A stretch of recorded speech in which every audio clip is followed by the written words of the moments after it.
to present a poem. What shall I do? What will you do? Is this a question? Show that you know the poem and remind them what a poem it is. Well, you know what you must do. Go, confront the problem, fight, win, and call me when you get back, darling. I enjoy our visits. Welcome to the Poetry Dojo, where we learn to know our poems and learn to wield them to fight and win. Today, we are considering A Narrow Fellow in the Grass by Emily Dickinson. Again, we have already bumped into Emily Dickinson a couple of times. Nevertheless, remembering she was born December 10th, 1830 in Amherst, Massachusetts, and died May 15th, in 1886. The poem that we're considering today, A Narrow Fellow in the Grass, is one of 10 poems of hers that were actually published in her lifetime. In this particular case, it showed up in the paper, the Springfield Republican, in 1866, so 20 years before she died. At the time when they put it in the paper, the paper gave it an additional title, The Snake. I guess in case the readers couldn't figure out that it was actually a snake. She was talking about a snake, yeah. Right. And that's one of the quirks about her poetry is that they're not titled. They might have a number on them, but the title is usually the first line of her poems. Yeah. She was normally writing for herself, not for a populace that would see it published. Right. A Narrow Fellow in the Grass by Emily Dickinson. A narrow fellow in the grass occasionally rides. You may have met him. Did you not? His notice instant is. The grass divides with a comb. A spotted shaft is seen, and then it closes at your feet and opens further on. He likes a boggy acre, a floor too cool for corn, but when a boy and barefoot I more than once at noon have passed, I thought a whiplash unbraiding in the sun. When stooping to secure it, it wrinkled and was gone. Several of nature's people I know, and they know me. I feel for them a transport of cordiality, but never met this fellow, attended or alone, without a tighter breathing and zero at the bone. A Narrow Fellow in the Grass by Emily Dickinson. I feel her. This is a really neat poem. It's a great poem.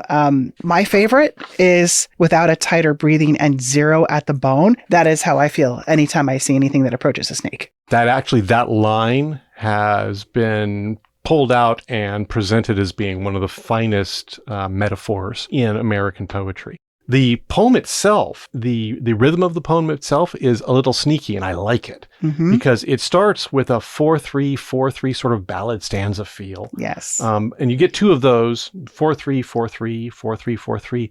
But then it's like, as you start getting nearer the snake, heartbeat speeds up. Yes. It goes to 3-3-3-3-3-3-3-3-3-3. Yes. And so if you're reading this and you're thinking, oh, I'm going to be in a ballad stanza, and so I'm going to force a ballad stanza, you're going to do great for two stanzas. Exactly. And then you're going to take it in the gut. I know. Because she's trying to get you as the speaker of her poem, or maybe even herself, she's trying to mimic what it felt like to all of a sudden come upon a snake. And I love that she introduces this snake as a fellow, because he's like your friend. Yeah. She's trying to be friends. Even we've seen this with her other poem. She's trying to be friends with the various creatures. Yes. And so she tries. I like the image of the grass dividing as with a comb.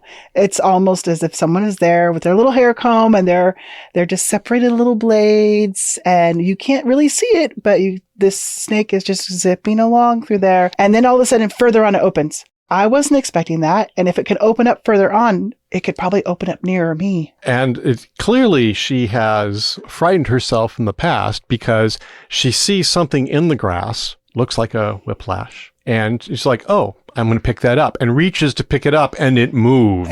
And she's like, okay, no. I know, right? And I love that she kind of puts the speaker as not really but a boy. So you would think a boy who's barefoot running around, it would be not really afraid of anything. I'm thinking of like a Tom Sawyer type character, or a Huckleberry Finn. And yet the snake gives this boy pause, because how cool it would be to find a whip. Like, somebody who's found a whip. No, that's not a whip. I also really like that phrase, nature's people, because they're not people. but she's giving them, she's personifying them as people, giving them human-like characteristics. And that is a wonderful poetic device in poetry that I think it would help students to understand that when an author is doing that, make sure that you're treating the person, air quotes, like a person, air quotes, so that you can do a good job communicating that you're not just talking about an animal. You're actually, it's something that has agency. You're trying to bridge that gap. Right. And she's doing it. And she, again, comes back to the word fellow in the very last stanza, and never met this fellow attended or alone. What do you think that phrase means, attended or alone? Either when she has someone with her, or she's all alone walking through the garden. Either way, whether with somebody there to, you could imagine someone to protect her, hey, take care of that. Or when she's on her own, under no circumstances does she meet a snake that she doesn't have this visceral reaction. I often wondered whether or not students think that the fellow is by himself or he's with like a partner or some other thing. Like, how many snakes are we dealing with in this poem? I think it's just one. Do you not think that the third stanza, boggy acre, floor too cool for corn, it totally transports us to place there? She is choosing a very, she goes with a casual language. It's still, this feels very, this feels distinct to me from The Bird Came Down the Walk as far as how she's choosing her language. But it's also, she is pushing me into my youth. By the way, a boggy acre is a section of grass that has a lot of water in it. So it may have been irrigated. It may just be too close to the creek. But when you walk through it, it squelches. If you're barefoot, it goes between your toes. There is moisture everywhere. Right. And so you've got a wide stretch of meadow or grass that you can walk through, and it is quite wet. So it is called boggy. Right. And not only are you outside, possibly in a boggy acre, you might actually meet this fellow if you go into your barn or wherever you're storing some things. And there he is, the snake, not in the grass, but in your space, right? The place where you would expect a person to be. I want to point out the word transport in the fifth stanza. I know, and they know me, I feel for them a transport of cordiality. Cordial means to be like kind and welcoming. Friendship. And say hello, friendly, yes. But the word transport here in our modern language usually just means like for the being word carried from one place to another. Yeah, transportation, right? So you might think of like riding in a car. Your method of transport is your vehicle. That is not what the word means here. Not what it means here. In fact, she's leaning into the transcendental idea of when you meet nature and it is agreeable to you in some way, you could almost be sort of taken emotionally carried up. Yeah, to a higher level of existence or understanding, kinship even, maybe even a part of the divine, like part of that divine Godhead that you might tap into. So the speaker feels like that's how most of the interaction is with nature. Until she encounters the snake. A snake. And it's like, no transports of joy here. Right. This is just, I'm breathless and zero to the bone. Yes, I know that phrase gets me every time. And I think it's because it's so surprising, because the author here, the speaker of the poem, is not, this is not like a ballad love song of, right, snakes are so amazing. No. The author wants to communicate, or the speaker wants to communicate to us. And I think the speaker is probably an older person now, because he says, when a boy fit. Yeah. So this is kind of a reminiscing poem, but this person is reminiscing about meeting a snake, and it's still impacting his attitude towards snakes. Shock and reduction, that the muscular tightening that makes you draw in. Yes, like you suck your breath in. Yeah. And so it's such a wonderful thing. The author, or we can say the speaker, breaks that fourth wall in the first stanza. You may have met him.